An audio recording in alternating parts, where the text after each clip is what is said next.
The fluorescent lights of the bus terminal flickered, casting long, cold shadows across the empty floor. Anika checked her watch. It was 11:50 p.m.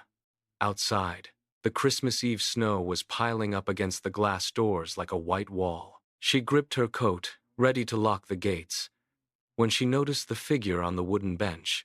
An elderly woman sat motionless, her knuckles white, as she gripped a battered leather suitcase. Anika stepped from behind the glass counter, her boots clicking sharply on the tile. She sat down, leaving a small gap between them. "Ma'am, the final bus leaves in 10 minutes, Anika said, her voice soft against the hum of the vending machines.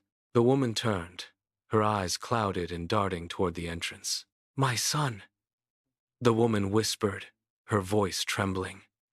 "He told me to wait. He went to get us dinner.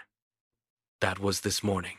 Anika looked at the woman's thin coat and her shivering hands. The terminal was freezing, and the realization hit Anika like a physical blow. The son was not coming back. She looked at the exit, then back at the woman's hopeful, terrified face. Anika reached down, grabbed the heavy suitcase, and pulled the woman to her feet. "The terminal is closing," Anika said, her grip firm and kind. "But my car is parked right outside. My house is warm, and my children have been asking for a grandmother to read them stories all night." The woman hesitated, her eyes searching for a sign of deception. "I don't want to be a burden," she murmured.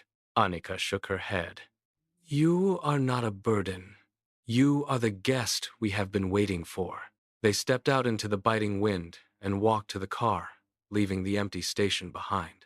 An hour later, the scene inside Anika's home was a blur of golden warmth. The smell of roasted turkey filled the kitchen, a stark contrast to the sterile air of the terminal. The children sat on the rug, eyes wide, listening as the woman recounted stories from her own childhood.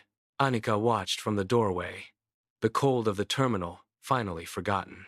She had come to work expecting a lonely night, but as the woman laughed at a joke, Anika knew she had found the true meaning of the holiday. Christmas wasn't about the bus schedule. It was about making sure no one was left behind.